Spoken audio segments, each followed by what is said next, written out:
Donald Trump and Boris Johnson are two great examples of leadership in the 21st century. Now that I've got your attention, let me ask you this. By a show of hands, who in the room are leaders? Very interesting. Those of you who didn't put your hands up, I would say you're wrong. So leadership is not about position. You can lead in a business, you can lead at home, but most importantly, you have to lead yourself. So you actually are leaders. And there are 3 questions that each leader needs to ask themselves. But before I get into that, let me just share with you a story. So a number of years ago, I was going out for my morning run, so I would start my day. And I just felt God saying to me, it's time for me to step out and start working for myself. Now those words just stopped me right in my tracks. See, it wasn't like I had a bad job, it was quite the opposite. I had a good job. I had a great team that worked for me. I had a manager who didn't micromanage me, and I had the leadership team. I enjoyed actually waking up, going to work every day. But as good as it wasn't great. As good as it was, there were things that I was writing down that I wanted to achieve, but I wasn't doing. I had let that good job become my crutch. That good job had become my comfort zone. And I had to ask myself the first question: what did I really want? I spent about a week contemplating, going back and forth in my mind about it, plucking up the courage to speak to my wife about it. And we had that conversation, which went something like, I'm thinking about quitting work and starting to work for myself. She said, that's great. We've talked about that in the past. What's that going to look like? Are you just going to leave and jump into something else? Unfortunately, I couldn't. I had a 3-month notice period due to my position. So I had to run that all the way down and then step into something. As I said those words to her, the excitement that was in her voice when we first started having that conversation started shifting to confusion. As she asked, so are we going to be okay financially?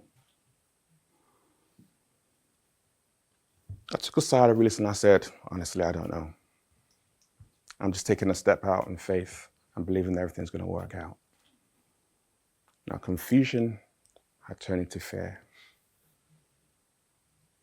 Because I said those words, she just went quiet. It must have felt like an eternity, but it wasn't. She finally managed to muster up the words, I'm sure I'll be fine. The next day I went into work and I had a conversation with my manager. I told her I was planning to leave. And before you know it, around the office, everyone knew I was leaving. And I had a lot of conversations around people telling me, why are you going? Why are you stepping into the unknown? Why would you leave something good and go to something you have no clue about? They couldn't quite understand it. I even had a senior leader come up to me and tell me, you're going to fail. You're going to come back here with your tail between your legs.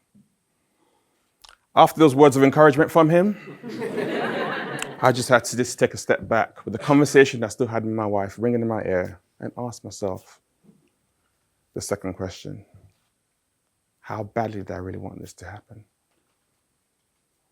Can anyone in the audience relate to having a difficult decision to make and yet not feeling like you had the support around you?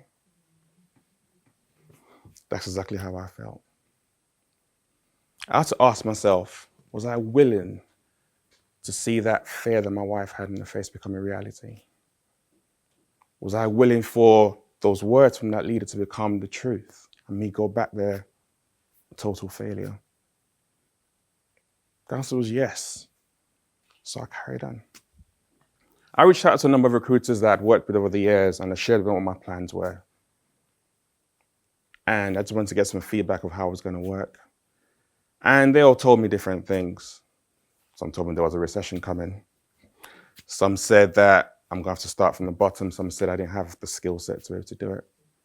Everything I heard from them was just negative. At the same time, unbeknown to me, the senior leadership team from the States had been watching my performance over the years. So they heard I was leaving. So they flew in and they offered me a promotion. They offered me a bonus and they offered me a fast track to directorship. They offered me every single thing I thought I wanted 6 months ago. But with the news from the recruiters there and that offer on the table, I had to ask the question, why? Why was this so important to me? See, my purpose has never been about money. Money is great, don't get me wrong, but it's not about money. My purpose has been about helping people achieve their best in every single area of their life. It's something I've done as a mentor, I've done as a coach, and I couldn't have those conversations with those people and not be willing to take my own advice.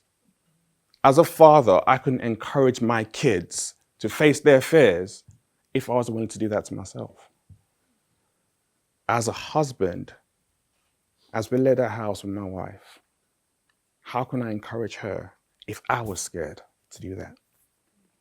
So I turned down the offer and I ran down my notice period. I would love to stand here and say everything went great. It didn't. It was hard. It was rejection after rejection after rejection until finally I got the first one. Then I got the second one. And ever since then, I've not looked back. But the funny thing was, the most important thing to me was, as soon as I made that move, things around me began to change. My wife, based on my courage, decided to step out in her faith. And now she's living her best life. And I can tell you, a happy wife is a happy life.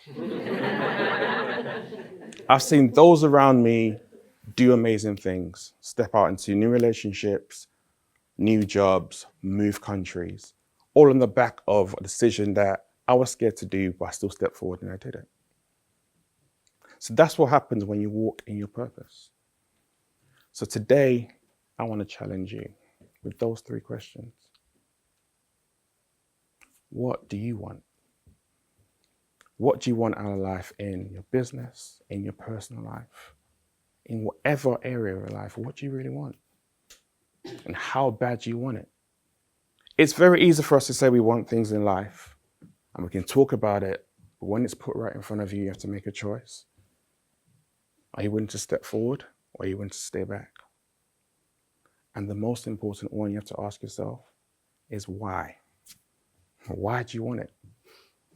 You can't want it because someone else does. It has to be something that's real. It has to be bigger than money because you're going to get obstacles hit you over and over again. And your why has to be strong enough to keep you going.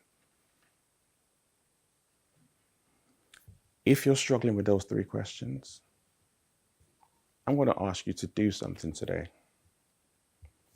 I want you to get out your phones right now. I'll wait.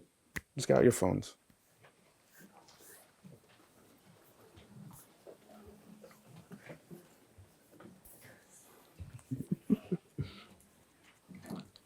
I want you to text the word SPEAKup, or one word, SPEAKup, to 88802.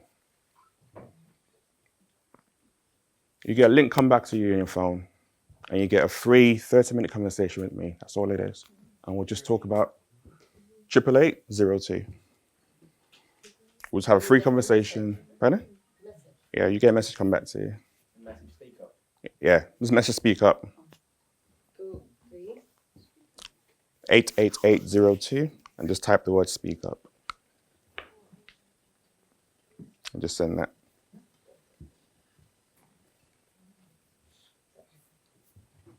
So we'll have a conversation and we'll just take it from there. And that's what it is. It's all for free. Because like I said, my purpose is about helping people live their best possible life in every area of their life.